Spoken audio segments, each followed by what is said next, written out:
Over, okay. A very warm welcome back to the Football Martin channel. Thank you very much for tuning in. Thank you for being here. Absolutely fantastic to have every single one of you this evening here on the channel. Right, two-part special on this evening's show. We're going to be reflecting upon yesterday's game at Vicarage Road.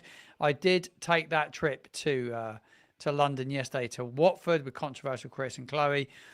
Did watch the game and give you all my thoughts very, very shortly. So, like I said, it's a two-part special in today's show. We're going to be reflecting upon yesterday's game at Vicarage Road and a bit more of a breakdown on it. We'll have a look at a few of the stats from the game as well. And I'm also going to be looking at the transfer business. There's been some business today, so I want to cover every single bit of transfer business that has happened today. I can hear myself back because it's going on in the other room. So, Annika, could you just turn it down in the other room? Because I can hear everything I'm saying in delay. We will cover all the transfer business that is happening and that could happen between now and the deal sheets being in tomorrow. Because the deal sheets have to be in by tomorrow at 7 p.m. So there's not long left. So, we're going to cover all the transfer business. But I want to talk about yesterday's game, and I want you guys to get involved in the comments box below. You have your chance to get involved in the conversation here on the channel, and I will pick out some of your comments as well. I do have a bit of breaking news actually from the Football Martin channel, because we do I did say we're going to build up to the derby in style here on the channel. I can confirm, because the first ex-pro has confirmed with me today about coming on the show. We do have ex-Southampton captain Jason Dodd joining us for a live stream the week after next. And not next week, the week after. I will advertise it, but ex-Southampton captain is going to be joining us on the channel, Jason Dodd. So a little bit of breaking news from the channel. And you guys will be able to get involved and ask him a question or two. Right, let's go back to yesterday's game at Vicarage Road. We'd love to know if you were there and your thoughts of it. Somebody did ask me in the chat what my thoughts on Vicarage Road. I thought it was okay. I really enjoyed it. I thought I love going to like an old school football stadium, and there was just something about it, like the smells outside, the onions of the burger, the onions with the burger smells, all of it. I love an away day. No programs yesterday. It's one of the first clubs I've been to, actually. Not that I always buy a program, but there was none around. It's quite a tight, compact ground. I didn't realise how tight and compact Vicarage Road was going to be, but it was very, very compact. But I enjoyed it. I thought loads of space. I thought the away end was good. Beautiful pitch. The pitch was really, really good, actually. And the fact it was raining, I thought we would have played a lot better on a pitch that was slick and you could just move the ball and make your passes count. I thought we were a bit scrappy. Yeah, no programs at all. No programs. First club I've been to with no programs. But for me, I thought it was tight, compact. Wasn't loads of Watford fans in. I've got to say that there's a lot of empty seats right across Vicarage Road. Certainly down that left-hand side from where we were. We were sort of like 3/4 of the way up, and the rain did come in at one stage, and it kind of swept in across the home fans, and a lot of them moved up the stands. So it goes to show you how many empty seats there were further up the stand. There is a full match day vlog available actually on the Football Martin channel. I should give that a bit of a punt whilst I'm here. That is over on the channel. Go check it out. You can see the game as it unraveled, my thoughts as it unraveled, and I react to all the major instances as the game is going. But yeah, all in all, stadium-wise, yeah, absolutely fine. We don't want the transfer news on the show yet. We want to just cover the game. So statistical-wise, I've got it all on the side of the screen for you, really. Saints really didn't have... The possession was like not quite 50-50. It was, they had 55, we had 45. Loads of shots again, 12 shots. We had more on target than we have done in the majority of games. We had 7 on target. Corner kicks, we had 5, they had 4. So I thought it was quite even for large parts of it. Saints started the better of the two teams. Our XG was a lot higher than theirs. Our expected goals was 1.81 compared to theirs 0.55. So they massively outperformed their XG yesterday. Then I look at the big chances. They had 1, we had 3. Corner kicks, our 5 to their 4. Touches in the opposition box, We had 14, they had 17. So they did get in our box a lot. They did. And then when you look at crosses, we had 16 crosses, but only 3 got a player on the end of it, where they had 19 and they got on the end of it twice. I thought that stat was quite interesting. Then when you look at the goalkeeper saves, their goalkeeper made 5 and ours made 2. And Gavin Bazunu did take quite a bit of stick actually in my comments on my instant reaction video. A little bit unfair actually. I didn't think he could do anything with the free kick. I thought the free kick was a really, really good hit. You know, it was a really good hit. Took it really, really well. And there was nothing you could do about it. I don't think Ramsdale's keeping that out, in my opinion. The first one, it can maybe done better with, but even then I think it's pretty critical of him. But yeah, he was a bit shaky yesterday, and a lot of fans were like, he was taking a lot of stick from what I was reading, certainly on Saints Web and on X, though X is the most toxic place to read football chat, because people just like, there's no boundaries whatsoever to what people are actually prepared to say, because nothing gets deleted. Right, I'll bring up a few of your comments, few thoughts before we move on to the transfer chat, the transfer news that we're going to cover. So the Championship this is a really good comment. I just saw it. I think it was from Pat. Pat, thank you for joining the live stream. And if you're tuning in on catch up, Pat's made a really good comment during the live, and he said the Championship is far better than 2 years ago. Underestimate teams like Watford or Perel. Yeah, absolutely. I totally agree with you. And it is, I've noticed it's quicker already. It's a bit more, it's at more of a pace than it was a couple of years ago. And I did notice that. I thought Watford had a good spine, you know, good centre-back, good central midfielder, and a bit of a handful up front. I thought their spine of their team was better than our spine of our team. Like Bazunu, Stevens, we didn't really have a monster in midfield. We were relying on Shea Charles. And then we don't really have that real out-and-out physical centre-forward like the Ricky Lambert. I do think we really need a Ricky Lambert type striker. I'm with Joe Sesson when Joe speaks on Adam and Joe, and he speaks on Solent about getting a striker. I would have got one in. I just would have got a striker in. It's infuriating me that we haven't.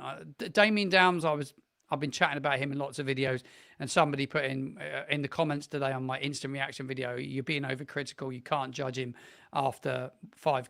We had 6 games, including we had 6 games? We had 4 league games and 2 League Cup games. So yeah, we've had 6 games. But for me, he just goes missing. And Joe says it. I think it. The majority of Alfie House said it on Total Saints, I think, tonight as well. I believe Steve and Glenn were saying the same. So I'm not on my own in people that have got a voice that are on camera that are saying it. I think there's a few of us are saying it. Carrying on with the talk of yesterday's game, the TJ09 says still needs to step up. Thought he could have made changes, formations and tactics mid-game. No sign of that yet. I have noticed that. I still think he's got personnel to go with a flat 4. He could have done a flat 4 yesterday if he really wanted to. And after hearing Adam and Joe when I was out driving at lunchtime today, and I listened to the podcast, and he was saying, Adam Blackmore, when he had an interview with Mads Roslev, he was saying that his favourite position is to play as like an orthodox right back. That's his favourite position. Where you've got an orthodox right back in Roslev, you've got an orthodox left back in Manning, and then winger wise, I think when Tom Fellows comes into the team, I don't think you can possibly begin to keep playing with wing backs. It won't be no good for Tom Fellows, and we're also looking at another winger. We'll come on to that shortly, but I think the Fellows addition is absolutely phenomenal, Jordan. And I know you've just said it in the chat, but I do. But we can't be playing the system we're playing. I think he needs to tweak it. That's my big thought, really. Look, it's been an okay start to the season, hasn't it? It's been an okay one, but he will need to be more adaptable. He's not adapted, like he says he will adapt in game. Though they did play a different formation yesterday. It was a diamond in midfield. Charles was at the centre of it. And then you have Finn Azaz at the top of the diamond. I thought he played well, actually, Azaz. Seeing he's not played loads of football. He's been injured as well. And then you've got Robinson in there with But he's played a little bit further at Charles, but I still don't think it was a wrong call to play him in there sort of late in the game. So as the game went, we got overran in midfield, and it was a massive ask for Che Charles. I thought Charles did okay. The foul that led to the free kick is never a foul, by the way. I've watched that back. I thought that was a very, very, very soft one to give by the referee. But I've got to say, I just think he played a slightly different formation. I would have probably played Ryan Fraser in there, or someone with a bit more experience in that midfield next to Charles. I think we're massively short with a central midfielder. I know Yanda can play in there, but we still need a warrior to play in midfield. And we're linked with one. We'll talk about that shortly, but we are linked with one. So I like the spine of the team. I come back to it. I still think if you're going to be in the top 2 of the championship, you have to win these games, really. But luckily, we're like 4 in. We've got plenty of time to come good. And like the minute the window shuts and we go and play the South Coast Derby, we will have to win that game. I think for every Southampton fan, we can't lose it. A draw, no fan will accept a draw. It is a win. It will have to be a win. We should be way above them in terms of quality. But it would all come down to like the fans, the players, and everybody, like it was against West Bromwich Albion all those weeks ago, all those years ago. It needs to be something like that. So we have to be bang, bang at it. But it is not a foregone conclusion that the Derby, 2 points above us at the time of speaking. They've played a lot lesser opposition probably than us. They've just got jobs done. They've beaten the teams in front of them. They scraped through, and they've done what they need to. But I do think that Steele will change the formation for it, and I think he'd go with a 4 and he'd play 2 in front. That's what I think he'd do. But I think he's got personnel to do it now. Roger is in. Roger Miller. 100% need a striker. We brought creativity, but no one to finish it. This is the problem, Roger.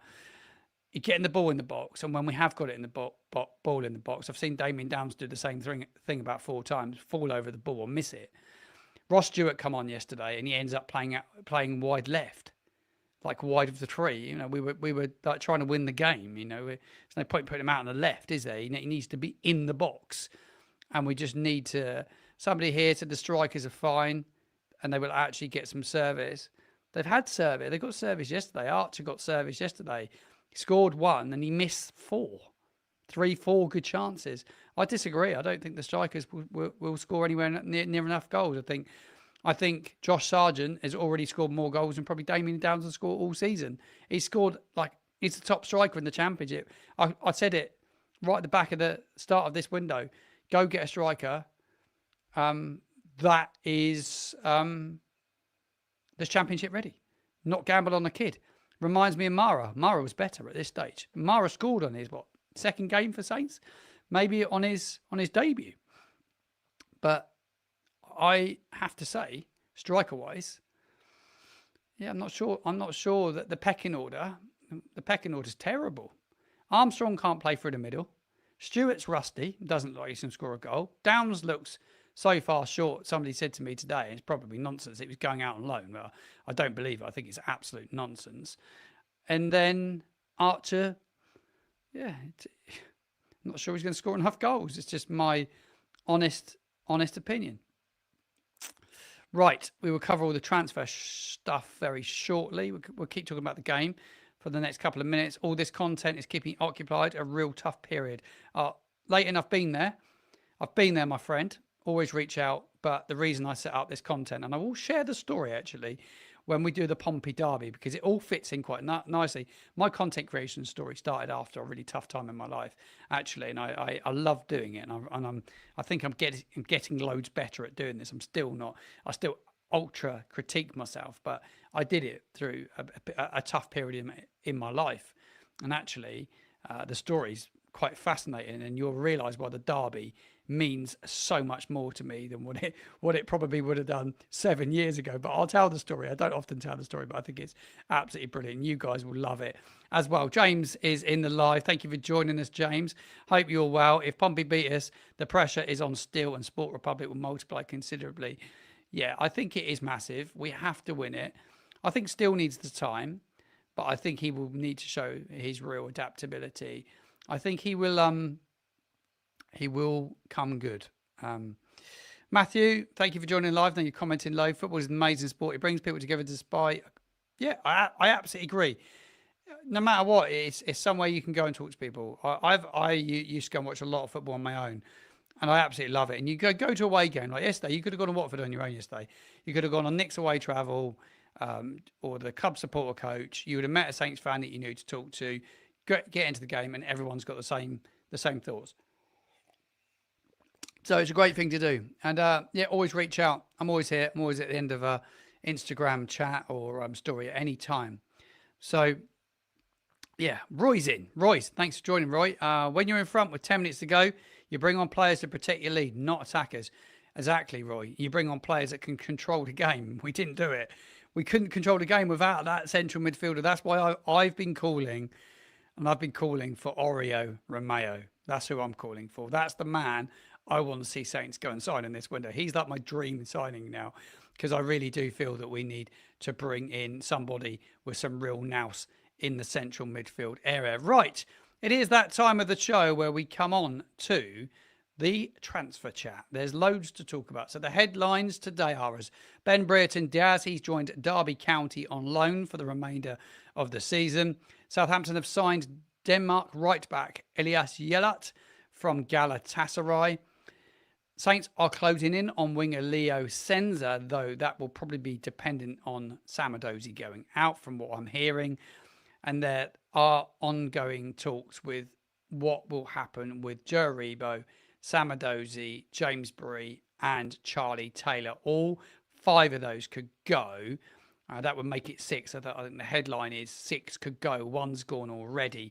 But we will come on to all the stories. And I think the small bone story could change slightly because there has been a signing at Wrexham today.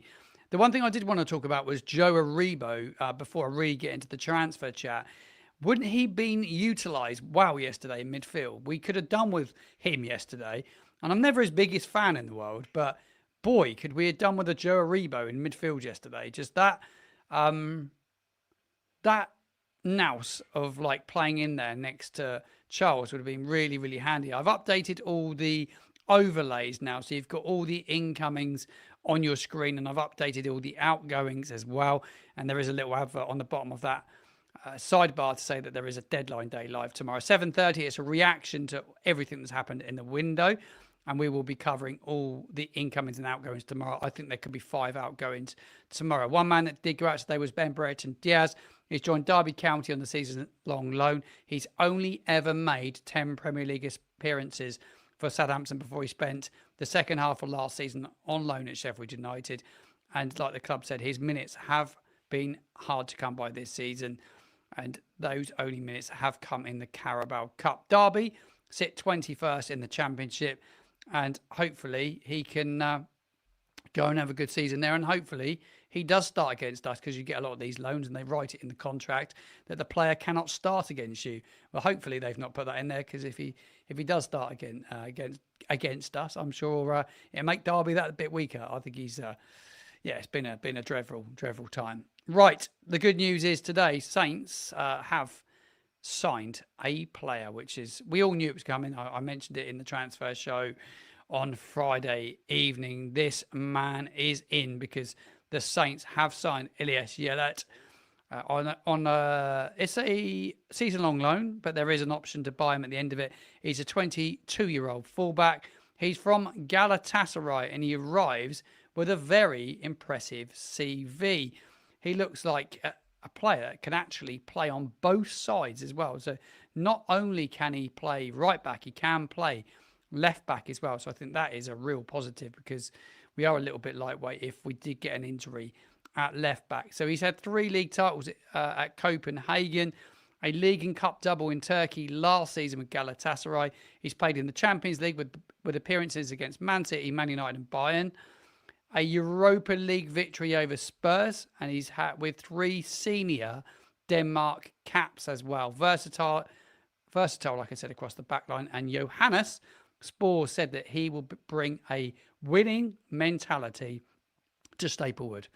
And Yelat says himself he is eyeing promotion to the Premier League this season. So excited to see what he can do. And I think that will probably spell the end of the time for potentially James Bree at Southampton, who I think could leave. I say 6 players could leave.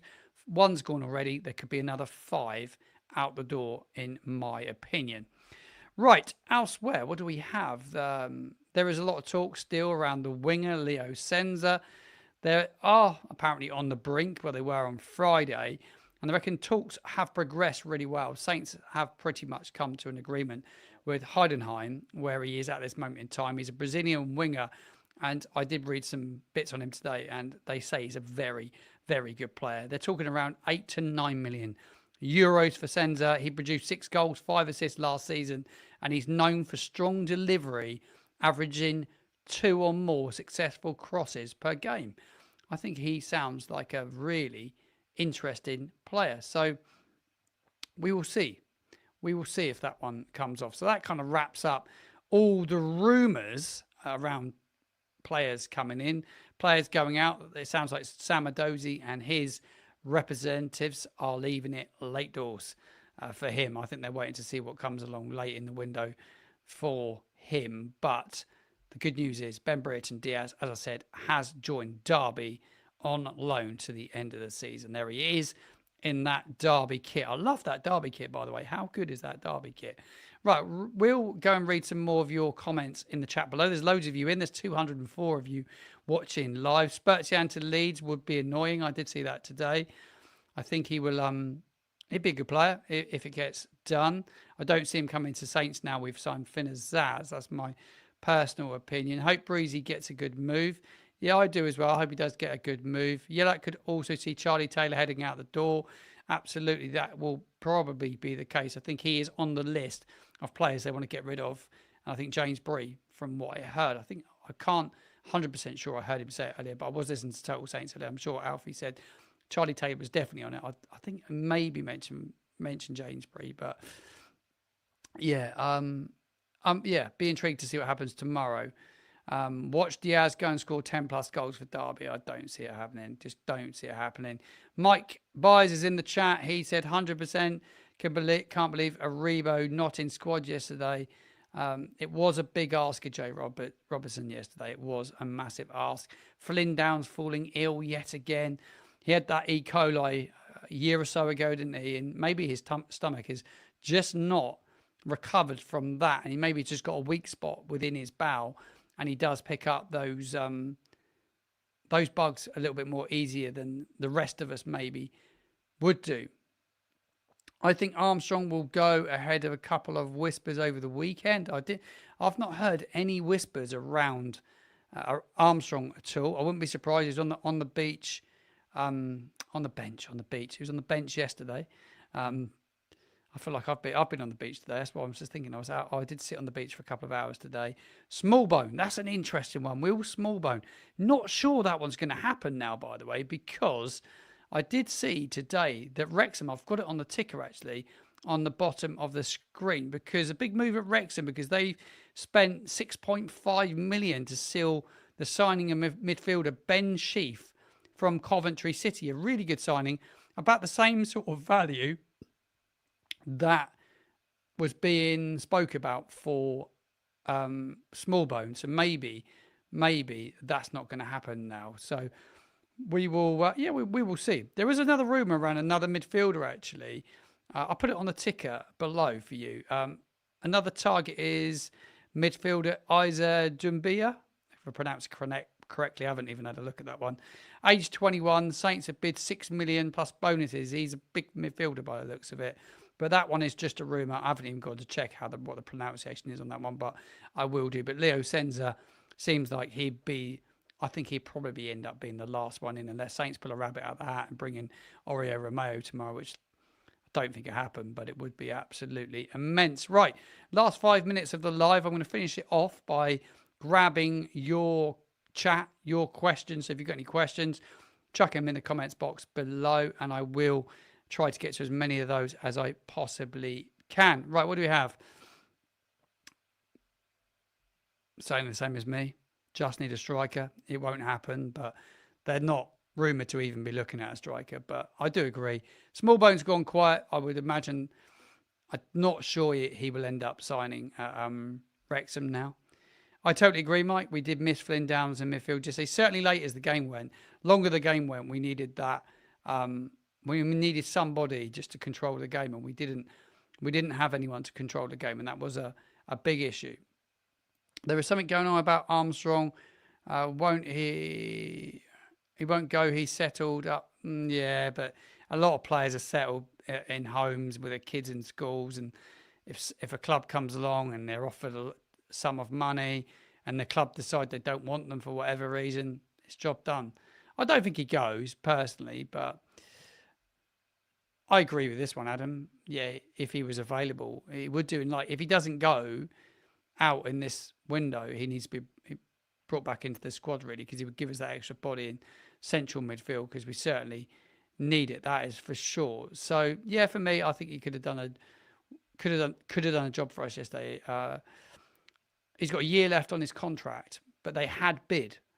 Wrexham had bid $7.5 million for him, but he was deciding what he wanted to do. And the Wrexham press reported it, a good source reported it in Wrexham, that they wanted to sign him. They bid $7.5 million. They're waiting for him to make up his mind. And we'll still back that up in the press conference on Thursday, where he did go on and say that Smallbone was making up his mind on what he wanted to do. But he doesn't really fit into Will Steele's style of play, in my opinion. So for me, I don't think he fits.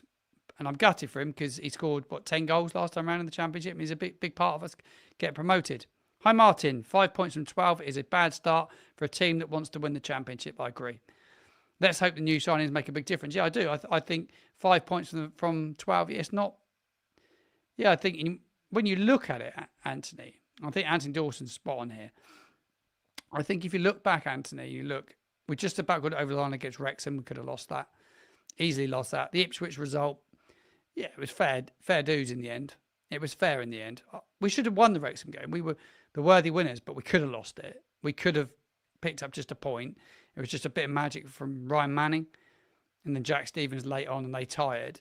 But on another day, we dropped points there. I thought the Ipswich point was good, but we never deserved to win it. We were shaky at the back, give away ball and possession a lot, which we keep doing. And he's spoken about it still. We give the ball away way too easy. I watched it yesterday. It's too sloppy in possession. Too many bad habits sneak in. And I thought that a lot yesterday when I was watching. Then you go on. It's a Stoke game at home. We didn't deserve to win it. We were way... The team selection probably wasn't right. Quasi got dropped. And with his pace, we might not have conceded that second goal. But we just weren't good enough against Stoke. Let's be quite honest. It was that's the most disappointing result out of all of them. And then yesterday, they were good. They're not a great side, and they're probably finishing the bottom half of the table. But they had physical players, and they out-bullied us. And that's probably my biggest concern walking away from it, is that Archer had chances and didn't take them after that goal. And we had a little bit more attacking intent, but we're not helping ourselves playing five at the back. And if you look across football, and they were talking about it on TSP tonight, I think maybe Glenn Decor summed it up pretty well. And I will try and get Glenn to come on the channel actually and have a conversation with me. But I thought Glenn Decor was very, very, very right in what he said. And he was talking about some of the sloppy passing that we're playing, and that we do give away the ball way too cheaply. We do give away the ball way too cheaply. But he did say, their games you need to see out. The games need to you have to try and win. There's no doubt about it. You don't want to be losing games like that yesterday. But we are creating more chances. But yeah, like he was saying, I've totally lost my mind there. He was talking about Man United playing the five at the back. Not many teams play five at the back very well, and they kind of like almost stifle you by playing it. We've got a Pompey fan in as well, actually. Kevin's in. Pompey fan here. First derby I went to was at the Dow in 1970. John Sydenham's testimonial. We won 4-2 and then lost at home. John Milkin's testimonial in the same year and lost 7-0. Did your dad? I will ask him for you, Kevin. I will ask him for you. I will. And we will do some really good derby build up here on the channel and get some thoughts on it. Good result for Pompey yesterday at home to Preston. It was a really good result. I think it was. But yeah, thank you for coming along, and thank you for being polite as well, Kevin Davis. Absolutely, you're always welcome here at any time to come in and put a comment in, because I thought it was really really decent. Steve is in the chat as well. Hi, Mike. I'm still watching all of your Southampton games this season. My worry is we are setting up to rush forward quickly, then we leave ourselves vulnerable on the counter attack. I think it's about getting the balance right and the personnel right, and I think he will get it right. He will get the personnel right, and he will get the balance of the team right. Absolutely, we will sort it. There's no doubt about it. I hope you've enjoyed the show. It's been an absolute pleasure to be here this Sunday evening. Lots of you tuning in. If you're watching on catch up, please do get involved in the comments box below. We'd love your thoughts to all the transfer stories. It's the final transfer show tomorrow evening. It is the deadline day live. We're going to jump on around 7:30 is the plan, and we'll cover everything that happens tomorrow. So whatever happens tomorrow, I've got a day off work tomorrow. I will get it all in my notes, and we'll react to everything that does happen. But I'm looking forward to it. I'm looking forward to you. Adam, don't worry about that. You don't need to miss them, mate, because they won't be going anywhere, because the transfer shows are going to be, it's going to be tomorrow evening, 7:30 tomorrow evening. But the good news is, Adam, I'm going to be replacing the shows. It won't, obviously, it'd be hard to do a live stream every night, because I've done one every night last week. But we'll be covering a lot more here on YouTube. I want to bring the Saints news. So I'll be doing the Saints news, covering all the stories. So we will do. I've got to find the right day to do it, because there's two other live streams for Saints tonight, Total Saints and the Saints Network. They kind of wrap up the game from the weekend on a Sunday. So I think going out on Sunday night doing a live is probably not the way to go. So on a Monday, I think on a Monday night we will do a show where we cover the game at the weekend and look over it. And there'll be midweek games as well. So we'll be doing another one on a Thursday with a midweek game. We'll do another live stream, catch up on it. And what I will do is I am going to try and if anyone's interested, is try and bring call-in shows here. I've seen Watford did the podcast that went on a couple of days ago. They were doing one. So we will be trying to do something similar to that, where fans can come on and have their say. So if you want to come on and have your say, we'll do a bit of a call-in show as well. But a few of those fan type forum shows, we will bring those back. So we will be doing them. And then I've got a few ex-pros I want to bring on and do live streams with. We've got between now and sort of end of December before the next window opens. Then we'll cover the whole of January as well. And there'll be some interviews. We'll get some guests on. So we will keep the live streams coming. And if there is a topic to talk about, we will cover it. But I think a Monday night is probably the way to go. I need to think of a time that suits everybody, that people are going to tune in and watch it. But a Monday night to cover the weekend's action, the weekend's game, have a look over the championship. And what I will do is some of the content creators that I bring on and do the pre-match shows with, we'll try and bring those live. So we get some live pre-match shows on the channel. I'll bring my dad on, stuff like that. Competitions, there is a fantasy league going at the moment as well. And on the back wall there, you'll see it on the shelf, there is a trophy for the winner of my fantasy league. I don't have the code on here, but if you head over to my TikTok page, there is a code on there, so you go grab it and you can get involved. But there'll be loads of content here on the channel. Don't you worry about that. There'll be loads of reaction after the Derby game as well. It's going to be mega. So I won't be going anywhere. Thank you for tuning in this Sunday. I hope you have a great Monday. I'll see you again tomorrow night at 7:30.